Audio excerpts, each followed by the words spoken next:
A very good morning and welcome to the Breakfast News on Rajya Sabha television. My name is Aishwarya Kapoor. Well, it is the start of a new week and the last week of monsoon session of Parliament and lots making news this Monday morning. Let us start with the headlines. Last week of monsoon session of Parliament, a short duration discussion on recent increase in MSP of Kharif crops and agriculture sector challenges in Rajya Sabha. Upper House to take up bill seeking to give constitutional status to National Commission for Backward Classes. It was returned by Lok Sabha with amendments.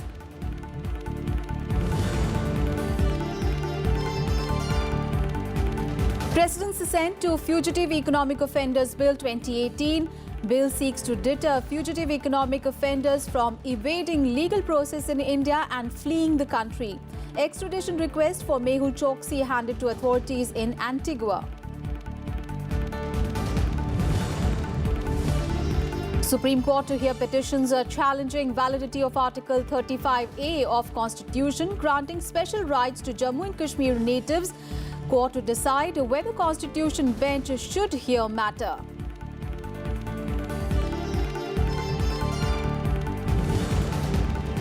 Powerful earthquake on Indonesian holiday island claims 82 lives, hundreds injured, thousands of buildings damaged in 7 magnitude tremor.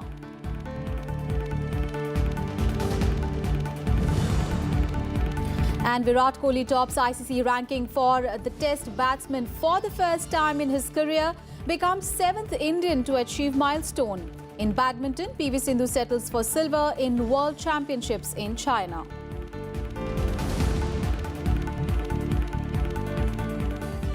First up, all news from Parliament. Well, it is the last week of the monsoon session of Parliament and key legislative agenda is slated in both houses of Parliament today.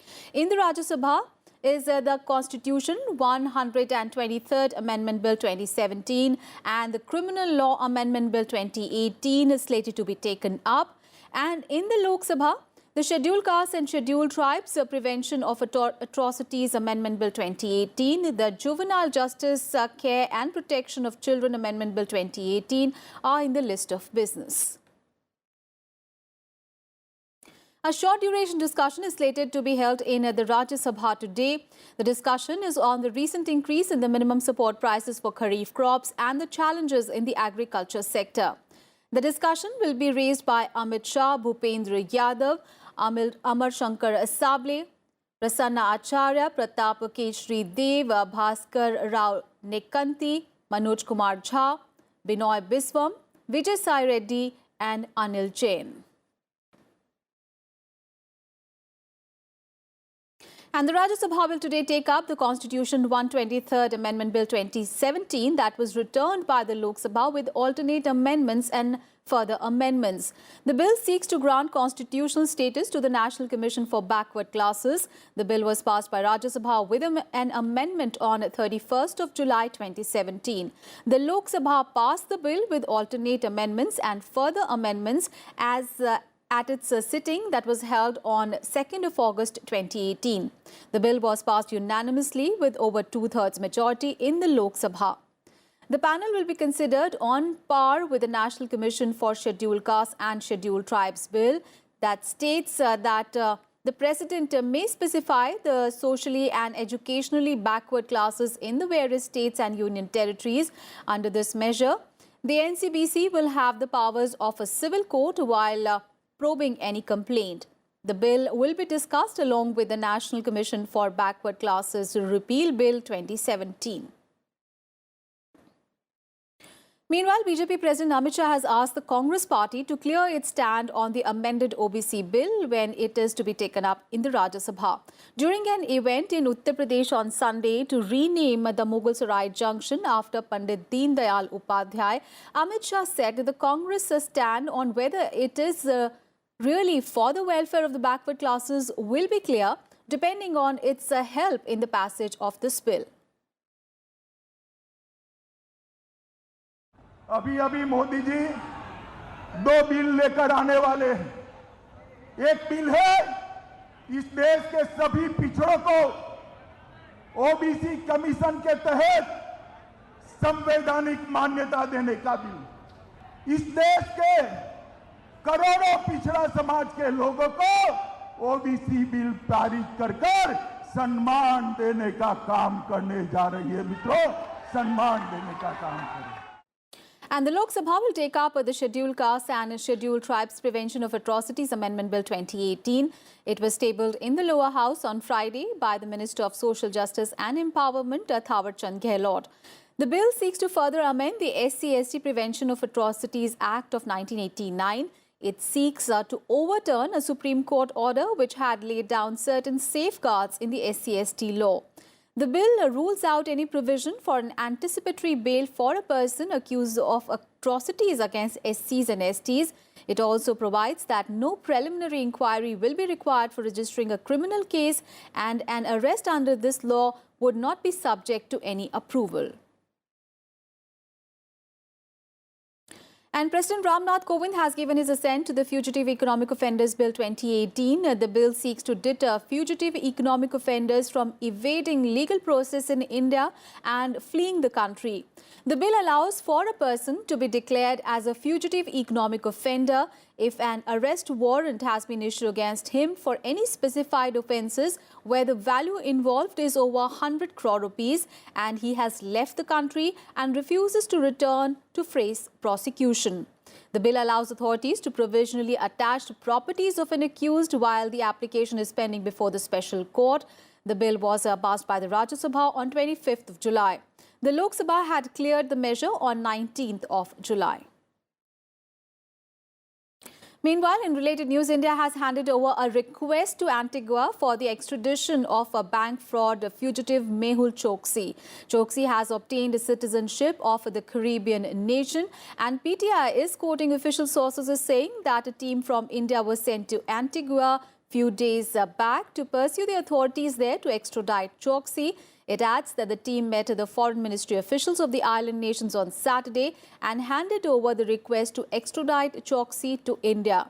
Remember, Choksi is one of the alleged masterminds of the multi-crore Punjab National Bank scam and is the uncle of fugitive businessman Nirav Modi. He is wanted in India by the CBI and Enforcement Directorate that are probing the fraud, which is the biggest banking scam in the country.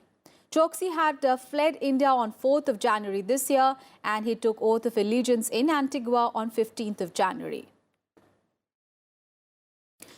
And the two-day orientation program organised by the Rajya Sabha Secretariat for the newly elected and nominated members of the Rajya Sabha concluded on Sunday, and several eminent parliamentarians and others spoke on various topics at the event. The orientation program was devised to provide an opportunity to the new MPs to discuss and appreciate various aspects of parliamentary practice and procedures. A two-day orientation program for newly elected and nominated members of the Rajya Sabha concluded on Sunday. Over 40 MPs attended the orientation program. Present on the occasion, noted jurist and former Rajya Sabha member Fali S. Nariman asserted that MPs should always be conscious of the fact that being a member of parliament is one of the most important privileges. He exhorted members to maintain high standards of public conduct. To become a member of parliament and having the prefix honorable before one's name does mean a lot. It is a device deliberately adopted, and it is to keep you on the path, and keeping you on the right path is what ethics is all about. If MPs have the appellation honorable, they must be seen to be honorable in all that they do or all that they don't do, whether within the house or outside. That's the cross you have to bear.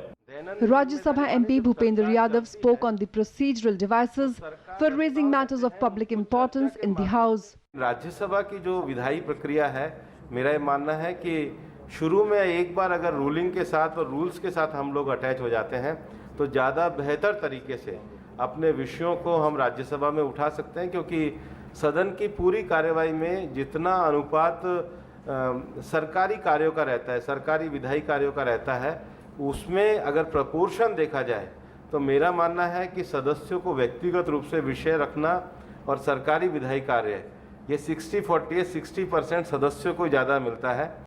In the session on lawmaking process, senior MP and noted lawyer Majid Memon asked members to lay emphasis on proper research to ensure enlightened debates. मेरा योगदान बहैसियत एक सदस्य के मेरे एक hall में राज्यसभा में वो योगदान भी बहुत दूर तक जा सकता है। और देश के कानून बनाने की प्रक्रिया के संबंध में मैं जो आपको अभी बताने जा रहा हूं कि संविधान को पहले हम समझें कि constitution being the apex law has to stand firm and anything that is made by anybody, including the supreme law-making body that is Parliament, is subject to the scrutiny of the constitutional provision. If it conflicts with Constitution, even the laws made by the Parliament are at times struck down. The second day of the orientation program began with the session on parliamentary privileges. Additional Secretary of Rajya Sabha Mukul Pandey, Rajya Sabha Secretary Dr. PPK Ramacharyulu also shared their experiences. Meanwhile, Minister of State for Housing and Urban Development Hardeep Singh Puri also sat through the session on the second day as well. In his concluding address, Rajya Sabha Secretary General Desh Deepak Verma expressed his gratitude to participating MPs. As they say, all good things come to an end, and so has this two-day orientation program. But when it ends, it comes with a lot of lessons for us, and also the wonderful experience that we had interacting with you. As we get the feedback from you, we all feel very humbled, and we want to assure you that all the feedback that has been given by you would definitely be kept in mind when we organize the next orientation program. The orientation, which started on Saturday, was inaugurated by Rajya Sabha Chairman M. Venkaiah Naidu. The program was aimed at acclimatizing MPs with parliamentary procedures. Arvind Singh's report for Rajya Sabha TV. And in Breakfast News, time for a very short break. We'll be back with more news on the other side. Stay tuned.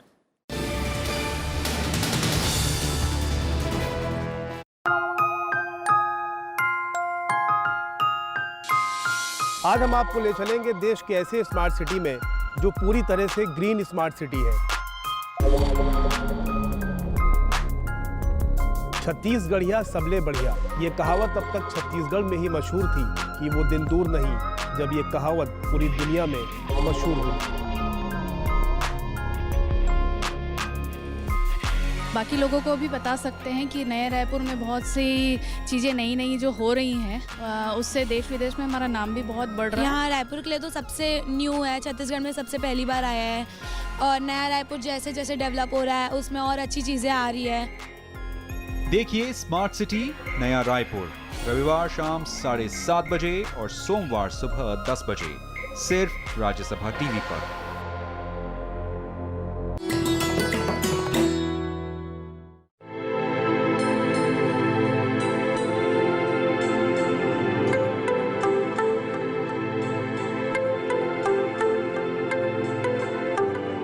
Rabindranath Tagore was awarded the Nobel Prize for Literature in 1913 for his book Gitanjali.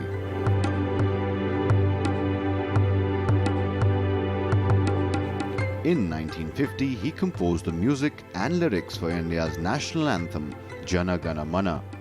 And when Bangladesh became independent in 1971, they chose Tagore's song Amar Shonar Bangla as its national anthem.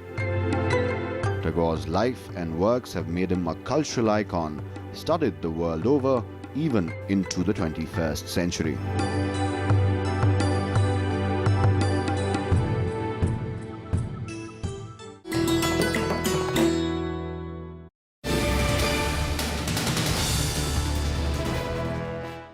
Welcome back after the break. President Ramnath Kovind on Sunday visited ailing DMK Supremo M. Karunanidhi at the Chennai hospital where he is being treated. The official Twitter handle of the Rashtrapati Bhavan tweeted, visited Thiru M. Karunanidhi in Chennai, met his family members and doctors and inquired about his health, wishing the former Chief Minister of Tamil Nadu, a veteran of our public life, a quick recovery. The President also briefly interacted with Karunanidhi's son and DMK Working President M.K. Stalin and his daughter and DMK MP Kannimuri. Karunanidhi has been admitted to the hospital since last week following a drop in his blood pressure. Vice President M. Venkaiah Naidu on Sunday said that the government has a greater responsibility in creating regulatory framework and necessary environment for research and innovation. He added that there was also a need to hugely step up investments and research and development to promote the culture of innovation and discovery. The Vice President was addressing the inauguration of the Platinum Jubilee Year celebrations of the CSIR Indian Institute of Chemical Technology in Hyderabad. Referring to the United Nations 17 Sustainable Development Goals, he cautioned that all these ambitious goals cannot be achieved if we adopt a business-as-usual approach. The Union Minister for Science and Technology and Earth Sciences, Dr. Harshvardhan, also spoke at the event. He said that the Indian research institutions have reached global benchmarks during the past 4 years. Dear sisters and brothers, science is the key lever for sustainable development. The very simple understanding of science, purpose of science is for betterment of humanity, betterment of life. A country's prosperity and security are directly dependent on its scientific and technological progress. Scientific innovation from penicillin to space technologies have changed the world forever. Modern drugs, internet, e-commerce, digital learning, innovations in agriculture, biotechnology, construction and infrastructure are some of the innovations that have had a profound transformative impact on our lives. Our Prime Minister has given 3-line advice to all of us, mantra or advice. He said, reform, perform and transform. Transform the nation, transformation. That's the need of the hour. These innovations have by and large have been led by the private sector. However, the government has a great responsibility. It has to create regulatory frameworks, create conducive conditions for nurturing research and innovations. That's why our great leaders have given the slogan, Jai Jawan, Jai Kisan, Jai Vigyan. All the three are very, very important, and my salutation to all these great people who are working in these three sectors. Jai Jawans, who are protecting our country and all of us. And then Jai Kisan, people who are responsible to provide us food. And then Jai Vigyan, the you people assembled here and also working across the country for making life more comfortable. On to some other news now. The Supreme Court is scheduled to hear petitions against the validity of Article 35A of the Constitution. The apex court will consider whether a constitution bench should look into the plea. The plea seeks a scrapping of Article 35A that gives special rights and privileges to Jammu and Kashmir natives. The Article 35A, which was added to the Constitution by a 1954 presidential order, accords special rights and privileges to the permanent residents of Jammu and Kashmir and denies property rights to a native woman who marries a person from outside the state. It also bars people from outside the state from acquiring any immovable property in the state of Jammu and Kashmir.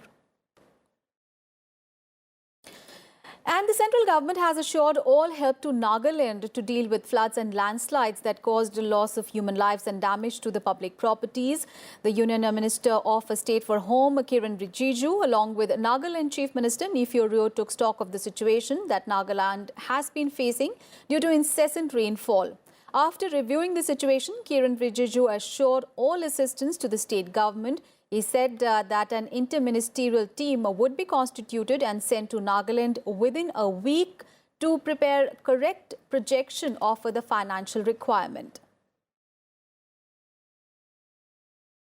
Our top international focus now. At least 82 people have been killed when a 6.9 magnitude earthquake and the strong aftershocks rocked Indonesia's resort islands of Bali and Lombok on Sunday evening. The strong quake led people to rush out of their homes, hotels and restaurants, and hundreds of people have been taken to local hospitals and thousands of homes have been damaged. The U.S. Geological Survey said that the quake off the north coast of Lombok struck 10 kilometers underground. It was also felt on Bali to the west. The quake was the second powerful tremor on Lombok in a week. A 6.4 magnitude earthquake had shook the nation on 29th of July, killing more than a dozen people.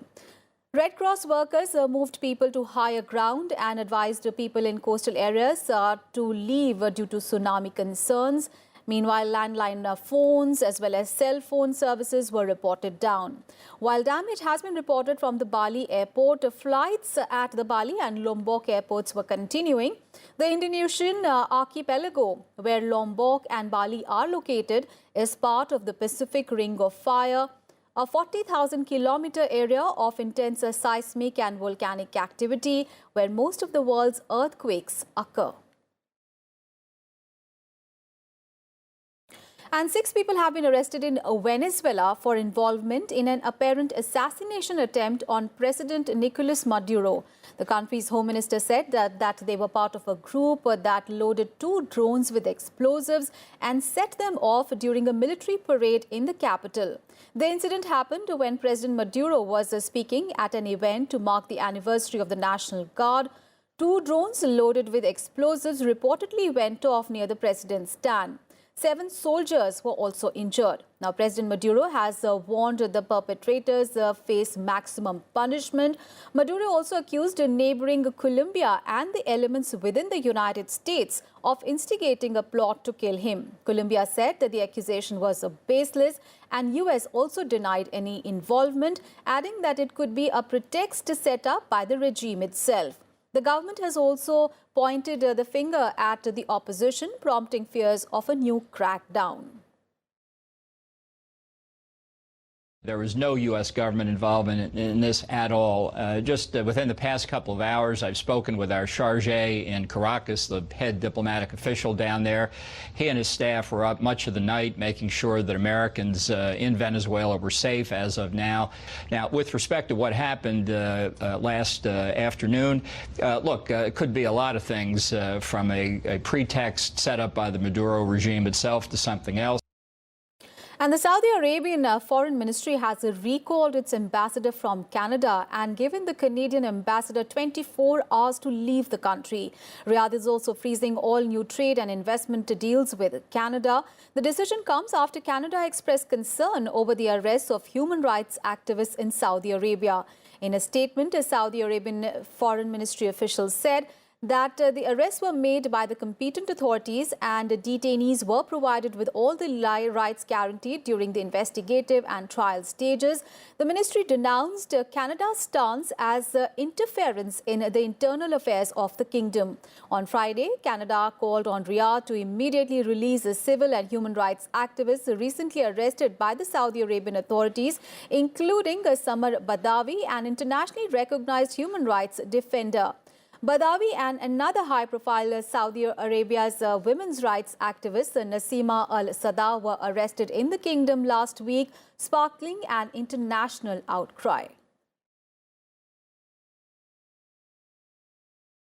All the sporting action now. Indian skipper Virat Kohli on Sunday achieved another personal milestone by becoming the 7th Indian batsman and the first since Sachin Tendulkar in June 2011 to top the ICC rankings for Test batsmen. Virat Kohli scored 149 and 51 in India's 31-run defeat in the first of the 5-match Test series against England at Edgbaston Cricket Ground, and went up by 31 points, which helped him end Steve Smith's 32-month reign as the top-ranked batsman.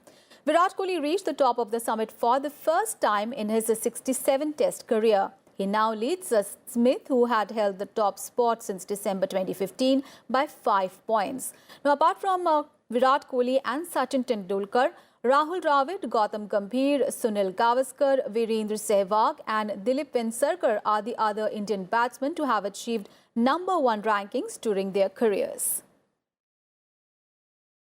News from the world of badminton. Ace Indian shuttler PV Sindhu finished second best yet again in a major tournament final as she went down to Carolina Marin in the World Championships women's singles title clash in China. The Olympic silver medalist settled for another white medal following a 1921-10-21 loss to Olympic champion Carolina Marin of Spain. The second silver meant that PV Sindhu is the only Indian to have won 4 World Championships podium finishes. She had won 2 bronze medals at the 2013 Guangzhou and 2014 Copenhagen editions. Meanwhile, Carolina Marin became the first woman shuttler to win the World Championships thrice. She had earlier won the title in 2014 and in 2015 as well.